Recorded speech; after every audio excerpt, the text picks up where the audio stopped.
KaraokeBooks. Pudd'nhead Wilson. Written by Mark Twain. Audiobook. Chapter 4. The Ways of the Changelings. Adam and Eve had many advantages, but the principal one was that they escaped teething. Pudd'nhead Wilson's calendar. There is this trouble about special providences, namely, there is so often a doubt as to which party was intended to be the beneficiary. In the case of the children, the bears, and the prophet, the bears got more real satisfaction out of the episode than the prophet did, because they got the children. Pudd'nhead Wilson's calendar. This history must henceforth accommodate itself to the change which Roxana has consummated, and call the real heir, Chambers, and the usurping little slave, Thomas a Becket, shortening this latter name to Tom, for daily use, as the people about him did. Tom was a bad baby, from the very beginning of his usurpation. He would cry for nothing. He would burst into storms of devilish temper without notice, and let go scream after scream and squall after squall, then climax the thing with holding his breath, that frightful specialty of the teething nursling, in the throes of which the creature exhausts its lungs, then is convulsed with noiseless squirmings and twistings and kickings in the effort to get its breath, while the lips turn blue and the mouth stands wide and rigid, offering for inspection one wee tooth set in the lower rim of a hoop of red gums. And when the appalling stillness has endured until one is sure the lost breath will never return, a nurse comes flying, and dashes water in the child's face, and, presto! The lungs fill, and instantly discharge a shriek, or a yell, or a howl which bursts the listening ear and surprises the owner of it into saying words which would not go well with a halo if he had one. The baby Tom would claw anybody who came within reach of his nails, and pound anybody he could reach with his rattle. He would scream for water until he got it, and then throw cup and all on the floor and scream for more. He was indulged in all his caprices, howsoever troublesome and exasperating they might be.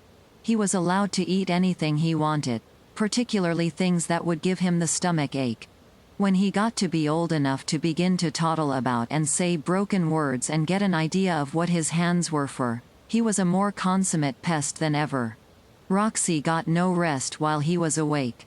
He would call for anything and everything he saw, simply saying, "AWNT it. Want it," which was a command. When it was brought, he said in a frenzy, and motioning it away with his hands, "Don't AWNT it. Don't AWNT it." And the moment it was gone he set up frantic yells of, "AWNT it. AWNT it." And Roxy had to give wings to her heels to get that thing back to him again before he could get time to carry out his intention of going into convulsions about it. What he preferred above all other things was the tongs. This was because his father had forbidden him to have them lest he break windows and furniture with them. The moment Roxy's back was turned he would toddle to the presence of the tongs and say, "Like it," and cock his eye to one side or see if Roxy was observed.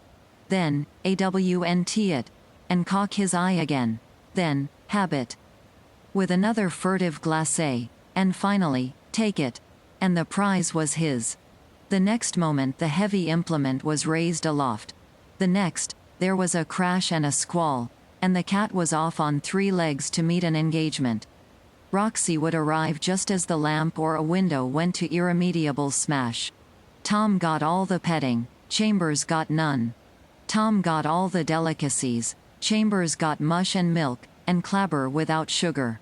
In consequence Tom was a sickly child and Chambers wasn't. Tom was fractious, as Roxy called it, and overbearing. Chambers was meek and docile.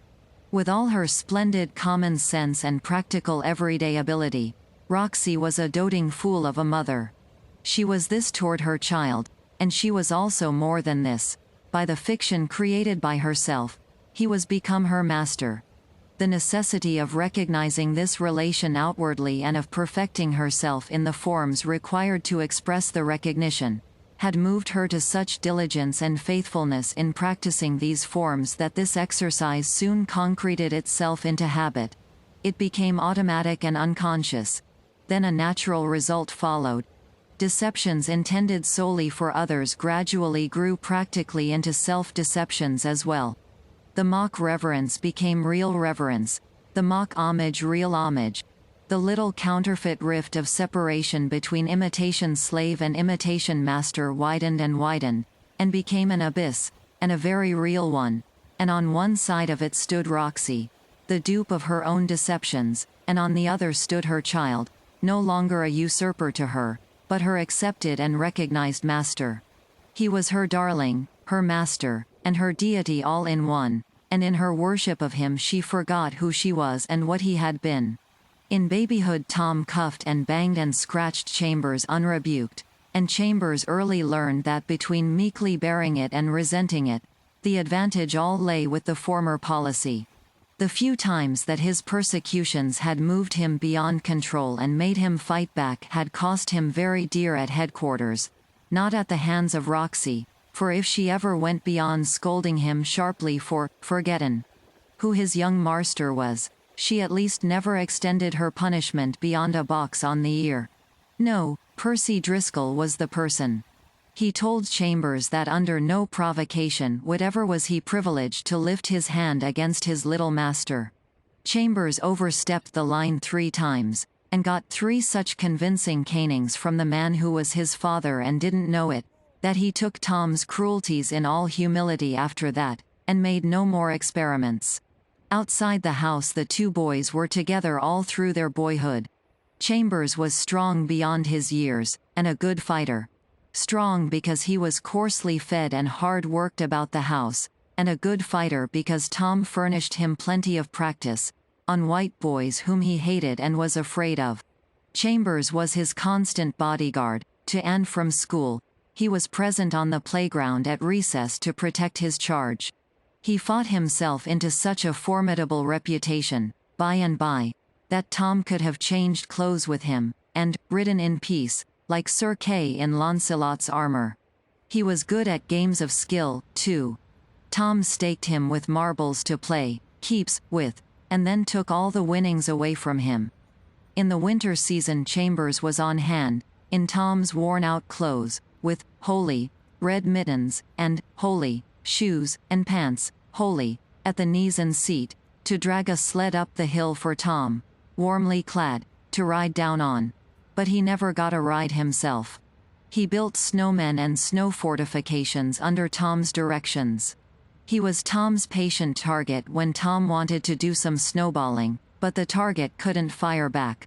Chambers carried Tom's skates to the river and strapped them on him, the trotted around after him on the ice, so as to be on hand when he wanted, but he wasn't ever asked to try the skates himself. In summer the pet pastime of the boys of Dawson's Landing was to steal apples, peaches, and melons from the farmers' fruit wagons, mainly on account of the risk they ran of getting their heads laid open with the butt of the farmer's whip. Tom was a distinguished adept at these thefts, by proxy. Chambers did his stealing, and got the peach stones, apple cores, and melon rinds for his share. Tom always made Chambers go in swimming with him, and stay by him as a protection. When Tom had had enough, he would slip out and tie knots in Chambers' shirt, dip the knots in the water and make them hard to undo, then dress himself and sit by and laugh while the naked shiverer tugged at the stubborn knots with his teeth. Tom did his humble comrade these various ill turns partly out of native viciousness, and partly because he hated him for his superiorities of physique and pluck, and for his manifold cleverness. Tom couldn't dive, for it gave him splitting headaches. Chambers could dive without inconvenience, and was fond of doing it. He excited so much admiration, one day, among a crowd of white boys, by throwing back somersaults from the stern of a canoe, that it wearies Tom's spirit, and at last he shoved the canoe underneath Chambers while he was in the air, so he came down on his head in the canoe bottom. And while he lay unconscious, several of Tom's ancient adversaries saw that their long-desired opportunity was come, and they gave the false heir such a drubbing that with Chambers' best help he was hardly able to drag himself home afterward. When the boys was 15 and upward, Tom was showing off in the river one day, when he was taken with a cramp, and shouted for help. It was a common trick with the boys, particularly if a stranger was present, to pretend a cramp and howl for help.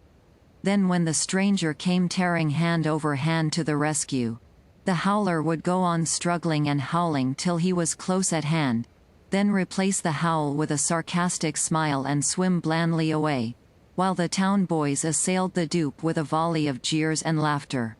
Tom had never tried this joke as yet, but was supposed to be trying it now, so the boys held warily back.